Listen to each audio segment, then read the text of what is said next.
Hey guys, hi, this is me AB and watching Kahi Ankahi बातें। Well, आज का जो ये टॉपिक होने वाला है ये सबसे ज़्यादा आज तक के होने वाला सबसे ज़्यादा इंटरेस्टिंग टॉपिक होने वाला है। क्योंकि अभी तक जो है आप लोगों ने कर्ण पिशाचिनी तो सुना ही होगा, जिसका हमने एक पार्ट या दो पार्ट एक्चुअली बनाया है हमने, first part and second part. लेकिन आज जो है वो ना, मतलब आप कह सकते हो कि कर्ण पिशाचिनी से ही रिलेटेड है। लेकिन ये जो पिशाचिनी है ना, ये एक्चुअली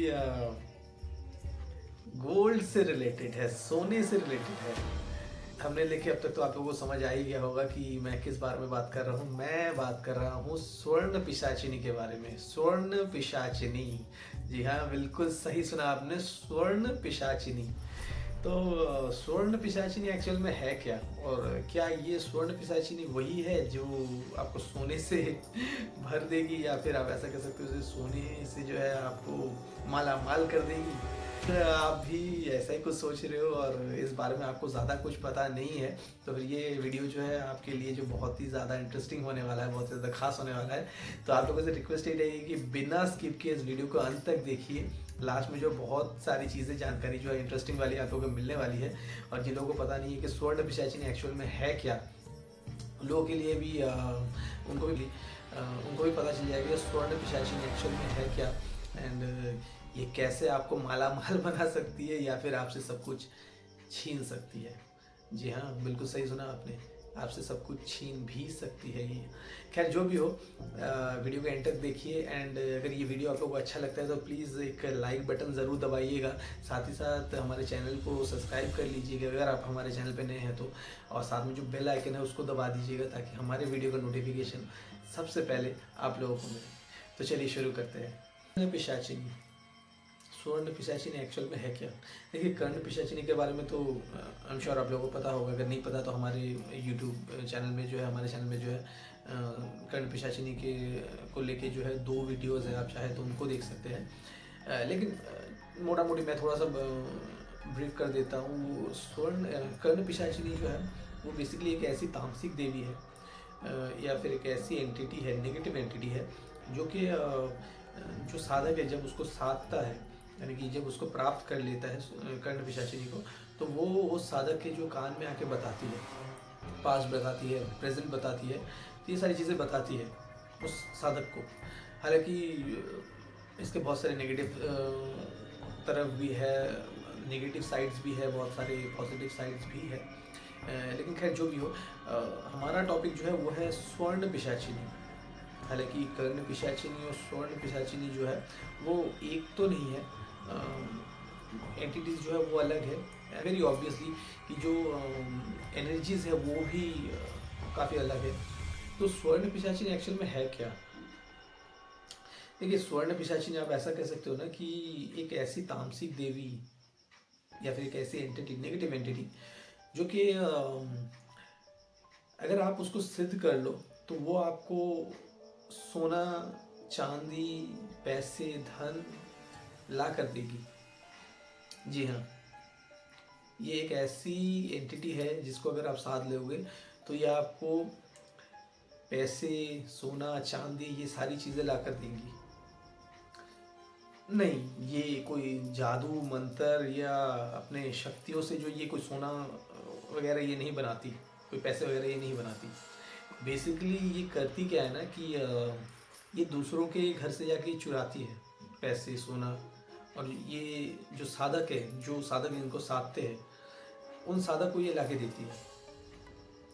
लेकिन ये सुनने में जितना ज़्यादा फैसिनेटिंग, इंटरेस्टिंग लग रहा है ना, ये एक्चुअल में उतना है नहीं। इसके पीछे और भी बहुत सारी चीज़ें हैं। देखिए, बहुत ही ऑब्वियस सी बात है कि मतलब हर एक चीज़ का जो है एक नेगेटिव, एक पॉजिटिव साइड होता है ना। कुछ प्रोज होते हैं, कुछ कॉन्स होते हैं हर एक चीज़ के। आप किसी भी चीज़ में अगर आप देखो तो उसमें सिर्फ और सिर्फ आपको फ़ायदा ही होगा ऐसा नहीं है। अगर थोड़े बहुत फ़ायदे हैं तो नुकसान भी है, तो इसमें भी ऐसा ही है। ये जो एंटिटी है ना, बेसिकली ये एक नेगेटिव एंटिटी है। और जो साधक इनको साधते हैं, एक बहुत ही लो कैटेगरी की ये साधना होती है। बहुत ही, कहते हैं ना कि गंदे और गिरे हुए साधनाओं में से ये है।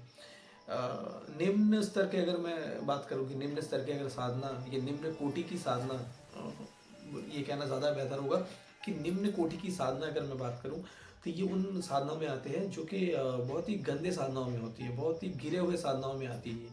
और जो लोग होते हैं ना कि मतलब जिनको किसी चीज़ की परवाह ना हो, ऐसे साधक भी हो जाते हैं कुछ, जिन्हें किसी चीज़ की परवाह नहीं होती है। ना तो उन्हें अपने ज़िंदगी की परवाह होती है, ना ही आफ्टर डेथ मरने के बाद कि उनके साथ क्या होगा, उन सब चीज़ों की परवाह नहीं करती है लोग। तो वही लोग जो है इस तरह की घटिया चीज़ें जो करते हैं, साधना वगैरह करते हैं। लेकिन ये मैं आपको बता दूं कि ये एंटिटी अगर आप इसकी साधना करते हो ना, तो ये आपको सोने चांदी वगैरह तो ला कर देंगी, लेकिन साथ ही साथ जो है ना ये और भी बहुत सारी चीज़ें जो है आपसे छीन लेंगी, या फिर शायद ऐसा हो सकता है आपके हर एक चीज़ को आपसे छीन ले। तो कैसे? तो वो सारी बातें जो है मैं वीडियो के एंड में बताऊंगा, क्योंकि एक केस स्टडी मैं अभी आप लोगों के साथ डिस्कस करने वाला हूँ, जिससे सुनने के बाद आई एम श्योर आप लोगों को जो है वो पता मतलब समझ में आ जाएगा कि एक्चुअल में ये है क्या। लेकिन उससे पहले कुछ चीज़ों को बताना बहुत इंपॉर्टेंट है। देखिए, स्वर्ण पिशाचिनी ये एंटिटी जो है एक्चुअल में मतलब एंटिटी का एक्चुअल नेम जो है वो है स्वर्ण पिशाचिनी। लेकिन बहुत सी जगहों पे उसको बहुत तरीके के नाम से जाना जाता है। जैसे फॉर एग्जांपल अगर मैं बिहार की बात करूँ तो बिहार में जो इसको दिवालन कह के बुलाया जाता है। हालांकि दिवालन और ये जो है मतलब स्वर्ण पिशाचिनी लगभग लगभग एक ही है, थोड़े बहुत फेरबदल हो सकते हैं, लेकिन मोस्टली जो है स्वर्ण पिशाचिनी को जो है वो दिवालन के नाम से बिहार में जाना जाता है। वेल आई एम श्योर आप लोगों ने ये सुना होगा कि ये कहते हो लोगों को कि उस इंसान का जो दिवाला निकल गया। तो ये दिवाला जो है वो ये दिवालन जो एंटिटी है, नेगेटिव एंटिटी है, जो कि एक्चुअली स्वर्ण पिशाचिनी है, इसी से आया है। अच्छा, एमपी की तरफ से ना इसको स्वासा कह के बुलाया जाता है, SWASA स्वासा। हालांकि स्वासा और दिवालन जो है वो थोड़ा बहुत फ़र्क है इनमें। बिल्कुल एक तो नहीं मैं कहूँगा, बिल्कुल एक जैसा तो नहीं कहूँगा, थोड़े बहुत जो है एनर्जीज की जो है वो डिफरेंशिएट्स है। तो खैर जो भी हो, मुझको जो ना एक केस स्टडी अभी याद आ रहा है, उसी बारे में आज हम लोग डिस्कस भी करने वाले हैं। और वो ये है कि एमपी यानी कि मध्य प्रदेश में जबलपुर जो है वो आप लोगों ने सुना ही होगा, आई एम श्योर। जबलपुर से जो है थोड़ी दूर में एक गांव है, जिस गांव का नाम है मांडला। जी हाँ, जिस गांव का नाम है मांडला। कहा जाता है ऐसा कि अच्छा, मांडला को बताने से पहले मैं बता दूं कि आई एम श्योर आप लोगों को सभी को पता ही होगा कि असम गुवाहाटी ये जो जगह है ना, यहाँ पे कहा जाता है कि ये ब्लैक मैजिक का गढ़ है। यानी कि जितने भी ब्लैक मैजिक वगैरह होते हैं इंडिया में, पूरे इंडिया में, इंडिया की मैं बात करूँ तो असम, मणिपुर, फिर गुवाहाटी, ये सारी जगह जो है ये काफ़ी ज़्यादा ब्लैक मैजिक्स होते हैं, काला जादू, तंत्र मंत्र वगैरह होते हैं। लेकिन कहा जाता है कि ये जो मांडला गांव है ना, ये मतलब पूरे इंडिया में एक ऐसा जगह है जहाँ पे आसाम से भी ज़्यादा ब्लैक मैजिक्स होते हैं। मतलब मांडला जो गांव है, यहाँ पे इतने घर है, और जितने भी घर है यहाँ पे सभी लोग जो है यहाँ पे ब्लैक मैजिक्स करते हैं। हर एक घर पे जो है यहाँ पे ब्लैक मैजिक्स होते हैं, काला जादू वगैरह यहाँ पे होते हैं, तंत्र मंत्र वगैरह यहाँ पे होते हैं। तो खैर जो भी हो, ये जो केस स्टडी मैं आज डिस्कस करने वाला हूँ ये मांडला का तो नहीं है, लेकिन मांडला से थोड़े आगे जो जबलपुर जो जगह है, ये जबलपुर की है, एमपी की है। तो पे जो जौहरी है वो मर रहे थे, सोने के काम करते जो जौहरी, वो लोग जो है ना अचानक से उनकी डेथ होने लगी थी। और करीब मान लीजिए कि पूरे साल में ना 10-12 मौतें हो रही थी। मतलब एक साल के अंदर जो है ना 10 से 12 लोग जो है वो जौहरी जो है वो मर रहे थे। और देखिए, मर रहे थे ये इतना ज़्यादा शॉकिंग नहीं है। शॉकिंग ये है कि उनके जो मरने का जो स्टाइल था, जिस तरह से वो मर रहे थे ना, वो काफ़ी ज़्यादा अलग था, काफ़ी ज़्यादा आप कह सकते हो कि सरप्राइजिंग था, काफ़ी ज़्यादा जो है ना अजीब था, वियर्ड तरीके से उनकी मौतें हो रही थी। कैसे? तो वो कुछ ऐसा हो रहा था ना कि जो भी जौहरी था ना, वो मतलब था तो यंग, मान लीजिए कि वो यंग जौहरी है, लेकिन जब वो मर रहा था तब उसकी उम्र जो है वो और भी ज़्यादा बढ़ी हुई मिल रही थी। आई एम श्योर मतलब आप लोगों को समझ में नहीं आ रहा होगा ना कि मतलब मरने से पहले यंग था, मरने के बाद वो उसकी उम्र बढ़ गई, बुढ़ा हो गया, मतलब ये कैसे हो सकता है, मतलब अजीब है ना। तो इसको जो ना थोड़ा सा डिटेल्स में जानते हैं। तो हो कुछ ऐसा रहा था ना कि तो इंसिडेंट है जबलपुर का, जहाँ पे दो मोहल्ले थे। और उन दो ही मोहल्ले में जो है ना करीब 3-4 जो है वो जौहरी रहते थे, जो लोग सोने का काम करते हैं। और उनमें से एक जौहरी ऐसा था जिसकी दुकान जो है वहाँ पे सबसे ज़्यादा फेमस थी, और उसके पास काम भी बहुत सारे थे। लोग जो इससे बहुत ज़्यादा क्वांटिटी में जो है सामान लेते थे। मतलब उसका धंधा जो है ना वो मतलब बहुत ही अच्छा चल रहा था। उस दो मोहल्लों को मिलाकर वो एक ऐसा जौहरी था जिसका कारोबार जो है बहुत ही अच्छा चल रहा था। तो अब जाहिर सी बात है कि जब काम का जब प्रेशर हो तो क्या होता है ना कि ओवर टाइम भी करना पड़ता है। एंड ये जो जौहरी था ना उसका घर और दुकान जो था वो एक ही साथ था, मतलब साथ साथ लगा हुआ था। मतलब दुकान और घर जो है एक ही साथ साथ जो उसका लगा हुआ था। तो उसको जो है कहीं और जाने की ज़रूरत भी नहीं पड़ती थी, तो वो रात रात भर जो वहाँ पे काम करता रहता था। अब क्योंकि बहुत ज़्यादा प्रेशर था काम का, बहुत ज़्यादा ऑर्डर्स भी उसके पास थे, तो दिन का वक्त जो था वो पूरा दे नहीं पाता था, इसलिए वो रात को भी काम करता था। तो करीब रात के 2-3 बजे तक जो वो काम करता था।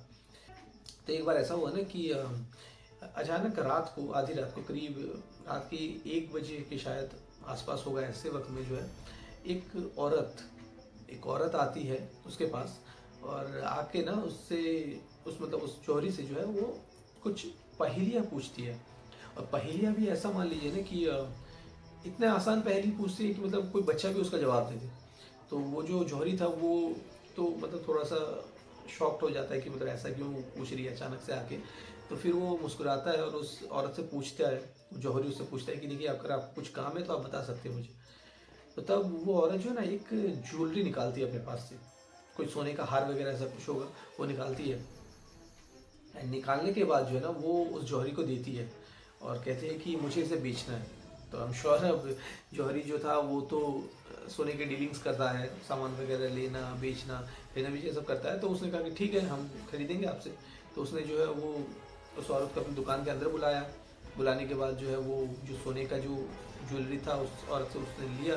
लेने के बाद जो है उसको जो है मतलब परखने लगा कि एक्चुअल में सोना है या नहीं। फिर उसका वेटिंग करने लगा कि उसका जो है फिर वो नापतोल करने लगा कि कितना उसका अभी वैल्यूएशन जा रहा है सोने के हिसाब से, कितने ग्राम्स वगैरह है। तो सब कुछ निकालने के बाद करीब 25-30 हज़ार का होगा जो ज्वेलरी उस औरत ने दिया था। तो उसने कहा कि देखिए मैं आपको जो है करीब 30,000 रुपये दे सकता हूँ उसके। लेकिन अब जो है ना काफ़ी शॉकिंग लगता है उस जो जौहरी को, क्योंकि जो औरत थी उसने कहा कि नहीं मुझे इतने पैसे नहीं चाहिए, मुझे सिर्फ आप 100 रुपये दीजिए। अब देखिए जिस भी सामान की कीमत, मान लीजिए किसी सामान की कीमत अगर 30,000 रुपये है और कोई आपसे कह रहा है कि नहीं मुझे 30,000 रुपये नहीं, 100 रुपये चाहिए, तो ये काफ़ी अजीब है ना। मतलब अगर किसी को अगर कम करके भी अगर आप दो भी, तो 30 का माल आप कितना में दोगे, 25 में दे दोगे कम करके, या 20 में दोगे, उतना भी बहुत ज़्यादा मुनाफा हो जाता है। लेकिन ये औरत जो थी वो कह रही थी कि नहीं मुझको जो सिर्फ 100 रुपये चाहिए, मुझको इतना नहीं चाहिए। और हाँ, ये जो मैं सामान आपको दे रही हूँ, उस औरत ने कहा कि ये सामान जो मैं आपको दे रही हूँ इसके बारे में आप किसी से कहना मत। तो जो जौहरी तो उसको लगा कि होगा शायद कुछ चोरी का सामान वगैरह होगा, क्योंकि ऐसे बहुत से लोग हो जाते हैं कि जो लोग चुरा के लाते हैं और फिर चोरी को बेचते हैं, क्योंकि डेफिनेटली वो कहीं और तो बेच नहीं पाएंगे, है ना। तो जौहरी ने कहा कि ठीक है मैं बताऊंगा नहीं। अब उसको फ़ायदा हो रहा था और बहुत ज़्यादा फ़ायदा हो रहा था, है ना। मतलब कोई 30,000 का सामान अगर कोई आपसे सिर्फ 100 रुपये में ले और बाकी का पैसा आपका हो जाए, तो डेफिनेटली आपका जो है बहुत ज़्यादा फ़ायदा है। तो जौहरी ने कहा ठीक है मैं किसी को बताऊँगा नहीं इस बारे में। और उसने बताया भी नहीं, और उसने जो है उस औरत को 100 रुपये दिए और वो औरत जो थी वो चली गई। तब वो 1 हफ्ते बाद जो है वो औरत आई, वही सेम औरत आई, और रात के करीब 1-1:30 बज रहे होंगे। और गौरी को जो है वो एक और ज्वेलरी वो लाकर देती है और कहती है कि आप इसको जो है ले लीजिए और मुझे 100 रुपये दे दीजिए। और वो भी करीब 25-30 हज़ार का कुछ ज्वेलरी होगा। तो जो जौहरी था उसका तो मतलब वारे न्यारे हो गया, क्योंकि उसको तो मुनाफा ही मुनाफा हो रहा था। तो उसने कहा कि ठीक है मैं ले लेता हूँ। तो उसने ले लिया और बदले में जो है 100 रुपये दे दिए। तो ऐसे करके जो तो 2 हफ्ते हो गए थे। 2 बार वो औरत आई और 2 बार ज्वेलरी लेकर गई एंड 100 रुपये लेकर गई। तो इसी दौरान ना कि ऐसा हुआ ना कि वो कहते हैं ना कि जहाँ पे नेगेटिव एनर्जीज होते हैं ना वहाँ पे कुछ पॉजिटिव एनर्जीज भी होती हैं। तो ऐसा उस इंसान के साथ भी हुआ। अचानक से जो है ना करीब दोपहर के 10 या 11 बज रहे होंगे, तो कुछ एक बाबा जैसे थे, जो मतलब होते हैं ना, जो आपसे आते हैं भीख वगैरह मांगते हैं। फिर होता है ना कि वो जो आपसे दान मांगते हैं, होते हैं ना ऐसे बहुत से बाबा जो है आपको मिल जाएंगे, जो लोग आपके चौखट पे आते हैं, आकर कहते हैं कि मुझे कुछ दे दीजिए खाने के लिए, या कुछ अनाज वगैरह आप दे दीजिए, या फिर आप कुछ पैसे दे दीजिए, जो भीख मांगते हैं। लेकिन वो भिखारी नहीं होते, वो बेसिकली आप कह सकते हो कि फ़कीर होते हैं, फ़कीर टाइप्स, आप ये कहना ज़्यादा बेहतर होगा। बहुत से जो फ़कीर होते हैं, जो आते हैं घर पे आपके, और आपसे आके कहते हैं कि हमें कुछ अनाज दे दीजिए, कुछ खाने के लिए दे दीजिए, कुछ थोड़ा पानी पिला दीजिए, तो ये फ़कीर थे। तो अचानक से एक फ़कीर जो है करीब सुबह के 10-11 बजे उनके दुकान पे आते हैं और कहते हैं कि आपकी दुकान पे जो है ना, वो फ़कीर खुद अपना आप आते हैं, आके उस जौहरी से कहते हैं कि देखिए आपकी दुकान पे जो है ना किसी पिशाच का साया है। तो ये सुनकर जो वो जौहरी था वो काफ़ी ज़्यादा शॉक्ड हो जाता है। वो सोचता है कि मतलब अचानक से क्या हो गया, कौन है ये इंसान, अचानक से आता है, आके ये सब कहता है। तब जो फ़कीर था या जो भी था, वो उसने ऐसा कहा आके, और बिना किसी रीज़न के, बिना कुछ पूछे उसने ये सारी चीज़ें बताई थी। तो जो जौहरी था उसके लिए काफ़ी ज़्यादा ये परेशानी वाली बात थी, लेकिन उसने इन सब चीज़ों को ज़्यादा सीरियस नहीं लिया। उसने सोचा कि मतलब हाँ ठीक है, होगा शायद। तो उसने जो है थोड़े बहुत पैसे उसको दिए, उस फ़कीर को, और देकर जो है उसको कहा कि ठीक है तुम जाओ, और वो फ़कीर जो चला गया। लेकिन वो जाते वक्त उसको जो है वार्न करके गया कि देखिए आप जो कुछ भी आप सामान वगैरह आप ले रहे हो, जो कुछ भी दे रहे हो, इससे जो है आप बहुत बुरे फंसने वाले हो। उसको जो है वार्न करके गया था, मतलब उस जौहरी को जो है वो फ़कीर वार्निंग दे कर गया था, वार्न करके गया था कि जो कुछ भी आप कर रहे हो यहीं पे स्टॉप कर दो, वरना आप बहुत बुरे फंसने वाले हो। लेकिन अब देखिए जो जौहरी था उसको फ़ायदा हो रहा था, तो उसने उसने ज़्यादा इन सब चीज़ों पे ज़्यादा ध्यान नहीं दिया। लेकिन ये सारी चीज़ें ना वो अपने वाइफ को बताया था। ये वो जौहरी जो था, उसकी एक अच्छी आदत थी कि वो जो भी करता था अपनी बीवी को हर एक बात जो है बताता था, सारी डिटेल्स बताता था। तो और उसको एक छोटी सी बेटी भी थी, एक बच्ची थी उसकी। तो जब उसके वाइफ को उसने बताया कि देखो ऐसा ऐसा है, एक औरत आती है, मुझे ऐसे सामान देकर जाती है, और मैं सिर्फ उसे 100 रुपये देता हूँ, और वो 100 ही रुपये मांगती है, पैसे नहीं लेती, सिर्फ 100 रुपये लेती है। तो इस बारे में जब उसकी बीवी को पता चला, तो उसकी बीवी ने जो है इधर उधर जो है और भी चारों तरफ से ऐसी पूछताछ करी, थोड़ा पता लगाने की कोशिश करी। लेकिन इन सब चीज़ों को लेकर ना वो लोग दोनों ही, मतलब उसके घर वाले, वो जौहरी है, उसके बीवी, कोई भी जो है ज़्यादा सीरियस नहीं था। उन्होंने कहा ठीक है, बात आई गई होगी। तो इन सब चीज़ों को लेकर वो लोग ज़्यादा सीरियस नहीं थे, और इस मैटर को जो ना बहुत ही लाइटली लिया उन लोगों ने। तो खैर जो भी हो, अब ये तीसरे हफ्ते की बात है। तो जब तीसरे हफ्ते जो है जब हुआ, तो वो औरत जो थी, जो कि 2 बार ऑलरेडी कुछ सोने की जो ज्वेलरीज वगैरह देकर गई थी, 100 रुपये लेकर गई थी, वो औरत जो फिर से आती है, और रात के वक्त आती है। इवन सीसीटीवी में भी ये फुटेज वगैरह है, और वो कोई हवा नहीं है, कोई भूत या ऐसा कुछ नहीं है। बाकायदा एक औरत है जो कि दुकान के अंदर आती है, बैठती है, पानी वगैरह पीती है, वो ऑर्नामेंट्स वगैरह वो देती है, एंड उसके बाद वो जो भी करती है ना, वो काफ़ी ज़्यादा शॉकिंग था। हालांकि रात का वक्त था, और उसकी जो जो जौहरी था, उसकी बीवी जो है वो तो सो रही थी, तो उसको पता कुछ चला नहीं। फिर सुबह को जब वो दुकान पर आई, मतलब उसकी बीवी जो है वो दुकान पर आई, क्योंकि उसका हस्बैंड जो थे वो डेफिनेटली रात को जो है, आधी रात को जो काम करने के बाद वो घर पे अपने रूम में जाता है, जाके सो जाता है। लेकिन उस रात ऐसा हुआ ना कि मतलब ये तीसरे हफ्ते की मैं बात कर रहा हूँ, उस रात ऐसा हुआ कि उसका हस्बैंड जो है वो रूम में आया ही नहीं रात को। तो उसकी बीवी को लगा शायद काम कर रहा होगा, तो होगा अपनी दुकान में होगा, अब दुकान और घर तो एक ही साथ है। तो उसने, उसकी बीवी ने ज़्यादा ध्यान नहीं दिया इन सब चीज़ों पे। तो फिर जब काफ़ी वक्त हो गया और वो घर आया ही नहीं, अपने रूम में आया ही नहीं, तब उसकी बीवी को थोड़ा सा अजीब लगा, तो उसने सोचा कि जाके देखते हैं। तो उसने जैसे ही, उसकी बीवी जैसे ही वो दुकान के अंदर गई, तो उसने देखा कि उसके जो हस्बैंड है ना, उसकी बॉडी जो बिल्कुल अकड़ी हुई है, बिल्कुल अकड़ चुकी है। और ऐसा लगता है जैसे कि मतलब हाथ जो थे उसके उसके मतलब उस जौहरी के, वो सामने की तरफ है, और फैलाए हुए ऐसे जैसे वो कुछ मांग रहा हो। और सबसे ज़्यादा शॉकिंग वाली बात जो थी ना, उस जौहरी की उम्र जो थी, वो एक्चुअल उम्र थी 37 ईयर्स, 37 साल। लेकिन जब वो मरा, तब उसके बाल जितने भी बाल थे वो तो सारे मतलब पहले तो काले थे, लेकिन मरने के बाद उसके जो बाल थे ना वो बिल्कुल सफ़ेद हो गए, बिल्कुल सफ़ेद हो गए। मतलब 37 साल का एक इंसान जिसके बाल बिल्कुल काले थे मरने से पहले, मरने के बाद उसके बाल जो है बिल्कुल सफ़ेद हो गए, जैसे कि कोई 67 या 70 या 80 साल का कोई इंसान। और आंखें वगैरह बिल्कुल नॉर्मल थी, लेकिन बदन जो था वो बिल्कुल अकड़ा हुआ था, जैसे कि किसी ने तराश दिया हो पत्थर से। इस तरह से जो है उसकी बॉडी थी। फिर पुलिस वगैरह आई, पोस्टमार्टम वगैरह किया गया। अभी देखिए पोस्टमार्टम का ना एक ये है कि फ़ायदा ये है कि पोस्टमार्टम करने से कि पता चल जाता है कि हर एक चीज़ पता चलता है कि मतलब कब मौत हुई, किस वजह से हुई, कैसे हुई, किस कंडीशन वगैरह में हुई। तो जब पोस्टमार्टम करेंगे तो एक चीज़ बाहर निकल के आया कि जो उम्र थी उस इंसान की, वो पोस्टमार्टम करने के बाद जो रिकॉर्ड्स वगैरह में आता है ना, तो डॉक्टर ने बताया कि इसकी उम्र जो है वो करीब 67 टू 68 ईयर्स के आसपास होगा।